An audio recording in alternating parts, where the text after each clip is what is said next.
Hello everyone, welcome to my YouTube channel. I hope आप सभी अच्छे होंगे।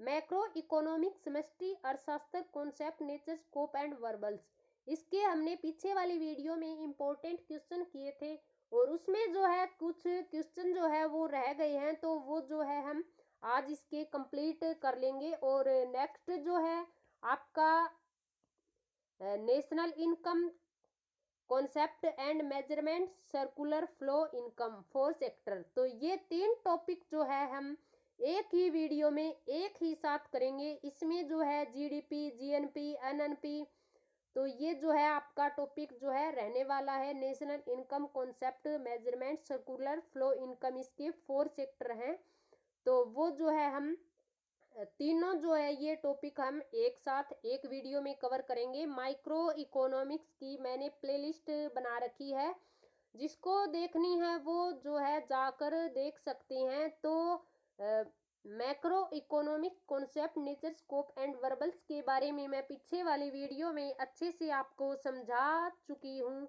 तो आज जो है इसके बचे हुए जो इम्पोर्टेंट क्वेश्चन है वो हम करने वाले हैं। इन दोनों क्वेश्चनों को मैं आपको पहले जो है समझा देती हूँ। वे वस्तुएं जो मानवीय आवश्यकताओं को प्रत्यक्ष रूप से संतुष्ट करती है कहलाती है। और चीनी के उत्पादन में गन्ना।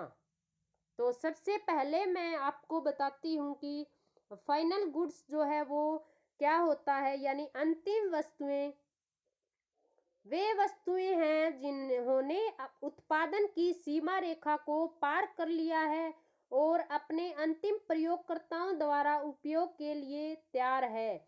इसका एग्जाम्पल है गृहस्थों द्वारा उपयोग किए जाने वाले जूते या किसानों द्वारा उपयोग किए जाने वाले ट्रैक्टर।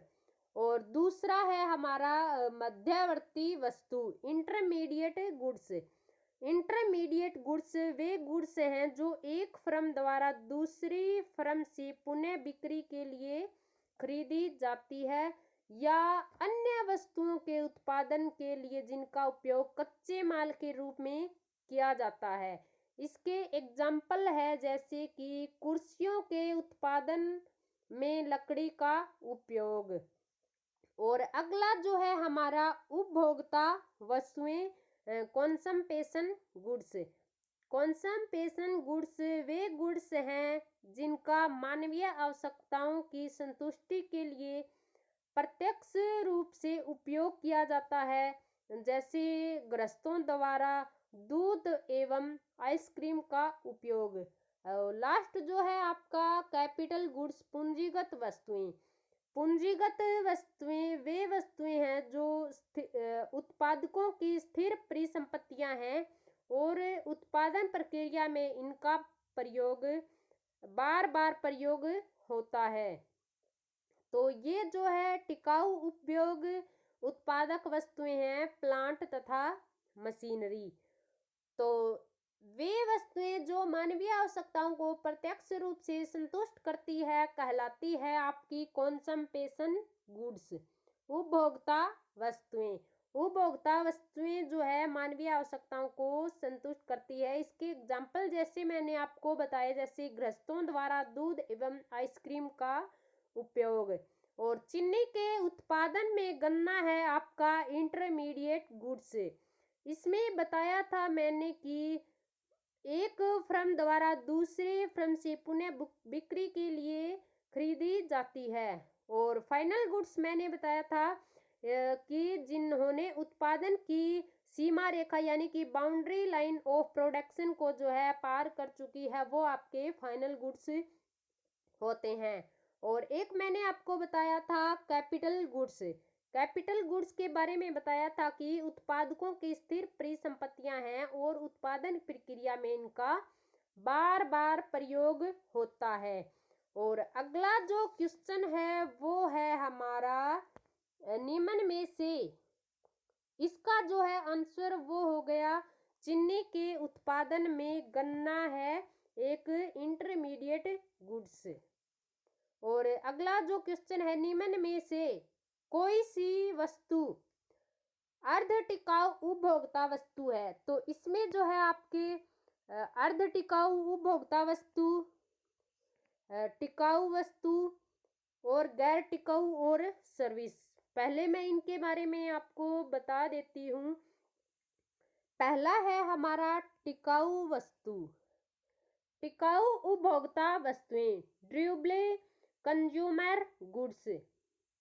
टिकाऊ उपभोक्ता वस्तुएं वे वस्तुएं हैं जिनका उपयोग कई वर्षों तक किया जा सकता है तथा इनका सापेक्ष मूल्य भी अधिक होता है। इनका वस्तुओं का अंत तक बार बार उपयोग किया जाता है, जैसे टीवी, रेडियो, कार और स्कूटर, कपड़े धोने की मशीन। ये आपकी टिकाऊ उपभोक्ता वस्तुएं के कुछ एग्जाम्पल है। और दूसरा है हमारा अर्ध टिकाऊ उपभोक्ता वस्तु, अर्ध टिकाऊ।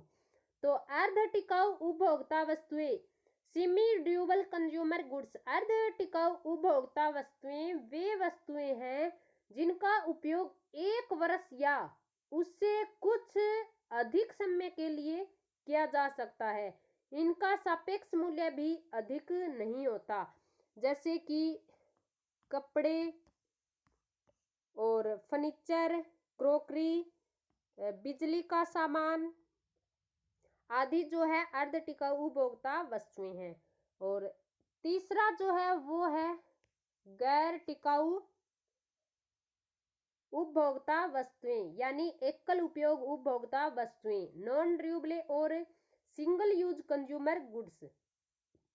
गैर टिकाऊ अथवा एकल उपयोग उपभोक्ता वस्तुएं वे वस्तुएं हैं जिनका केवल एक ही बार उपयोग किया जा सकता है।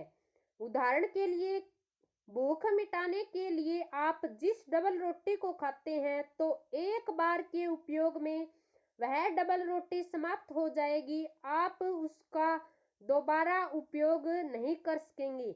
ऐसी वस्तुओं का सापेक्ष मूल्य कम होता है। स्याही, दूध, पेट्रोल, गैस, ये आपकी गैर टिकाऊ उपभोक्ता वस्तुओं के एग्जाम्पल है। और चौथा जो है वो बच गया आपका सर्विस सेक्टर, सर्विस यानी सेवाएं। तो सर्विस जो है सेवाएं वे गैर भौतिक वस्तुएं हैं जो मानवीय आवश्यकताओं को प्रत्यक्ष रूप से संतुष्ट करती है। डॉक्टर, वकील, घरेलू नौकर आदि की सेवाएं इसके कुछ एग्जाम्पल है। तो इसका जो क्वेश्चन जो दिया है वो अर्ध टिकाऊ उपभोक्ता वस्तु जो है पूछा गया है। तो अर्ध टिकाऊ उपभोक्ता जो वस्तु है वो आपकी कपड़े हैं, कपड़े। और रेडियो हो गया आपका टिकाऊ वस्तु। और दूध और पेट्रोल जो है वो है गैर टिकाऊ वस्तुएं। और अगला क्वेश्चन है वो है पूंजीगत वस्तुएं वे वस्तुएं हैं, यानी कैपिटल गुड्स वे गुड्स हैं जैसे कि जिनका उत्पादन प्रक्रिया में कई वर्षों तक प्रयोग किया जाता है, जिनका उत्पादन प्रक्रिया में कुछ समय तक प्रयोग किया जाता है, जिनका मूल्य उच्च होता है, दोनों 1 तथा 3। तो पूंजीगत वस्तुएं वे वस्तुएं हैं जिनका उत्पादन प्रक्रिया में कई वर्षों तक प्रयोग किया जाता है और उनका मूल्य भी जो है वो उच्च होता है। इसका आंसर आ जाएगा आपका 4, यानी कि 1 और 3 जो है वो दोनों जो है कैपिटल गुड्स है। और अगला क्वेश्चन है पूंजी के स्टॉक में वृद्धि क्या कहलाती है? Capital stock increase. तो कैपिटल स्टॉक इंक्रीज जो है वो पूंजी निर्माण, ये आपको मैं अगले क्वेश्चन में जो है इसको बताती हूँ। पूंजी स्टॉक में वृद्धि जो है पूंजी निर्माण कहलाती है। पूंजी स्टॉक में वृद्धि पूंजी निर्माण कहलाती है। अगला क्वेश्चन है शुद्ध निवेश बराबर है नेट इन्वेस्टमेंट इक्वल है सकल निवेश प्लस मूल्यह्रास, सकल निवेश माइनस मूल्यह्रास, सकल निवेश मल्टीपल मूल्यह्रास, सकल निवेश डिवाइड मूल्यह्रास। तो नेट इन्वेस्टमेंट इक्वल टू सकल निवेश माइनस मूल्यह्रास। नेट इन्वेस्टमेंट एक लेखा वर्ष में पूंजी के स्टॉक में वृद्धि से है। तो शुद्ध पूंजी निर्माण से, अगला क्वेश्चन है, शुद्ध पूंजी निर्माण से रोजगार में वृद्धि होती है, बेरोजगारी कम होती है, श्रम की उत्पादकता बढ़ती है, उपरोक्त सभी। तो नेट कैपिटल निर्माण से रोजगार में वृद्धि होती है, बेरोजगारी कम होती है, श्रम की उत्पादकता बढ़ती है। अगला क्वेश्चन है वो है, निम्न में से मूल्यह्रास कौन सा कारण है? सामान्य टूट फूट का, आकस्मिक हानि का, दोनों ए तथा बी, या इनमें से कोई नहीं। तो जब स्थिर परिसंपत्तियों का इस्तेमाल किया जाता है तो सामान्य टूट फूट और आकस्मिक हानि के कारण उनके मूल्य में कमी हो जाती है, उनका मूल्य घट जाता है। तो इसका आंसर जो है वो हो जाएगा सामान्य टूट फूट और आकस्मिक हानि। अगला क्वेश्चन, निम्न में से अप्रत्याशित अप्रचलन का कौन सा कारण है? मांग में परिवर्तन, प्राकृतिक विपदाएं, तकनीक में परिवर्तन, इनमें से कोई नहीं। तो इसका आंसर हो जाएगा प्राकृतिक विपदाएं अप्रत्याशित अप्रचलन का कारण है। अगला क्वेश्चन है, परिवार की आय किस चर का उदाहरण है? परिवार की आय जो है वर्बल्स जो है आपका एग्जाम्पल है प्रवाह का। ये जो है अगले क्वेश्चन में मैं आपको समझाती हूँ स्टॉक और प्रवाह के बारे में। एक निश्चित समय अवधि में मापी जाने वाली मात्रा को कहते हैं। तो एक निश्चित समय अवधि में मापी जाने वाली मात्रा को प्रवाह कहते हैं और इसमें मापा जाता है एक घंटा, एक दिन और एक मास। और दूसरा है स्टॉक। तो स्टॉक समय की एक निश्चित बिंदु पर मापी जाने वाली मात्रा है, इसमें मापे जाते हैं पूंजी तथा मुद्रा का परिणाम जो है इसमें मापा जाता है स्टॉक में। और प्रवाह में आपका एक निश्चित समय अवधि में मापी जाने वाली मात्रा, जैसे एक घंटा, एक दिन और एक समय जो है वो आपकी प्रवाह में मापे जाते हैं। इसका आंसर हो जाएगा प्रवाह। और स्टॉक में जो है बिंदु की मात्रा को मापा जाता है, पूंजी तथा मुद्रा का परिणाम इसमें मापा जाता है। निम्नलिखित में से कौन सा प्रवाह चर है? उपभोग, धन, मुद्रा की मात्रा, इनमें से कोई भी नहीं।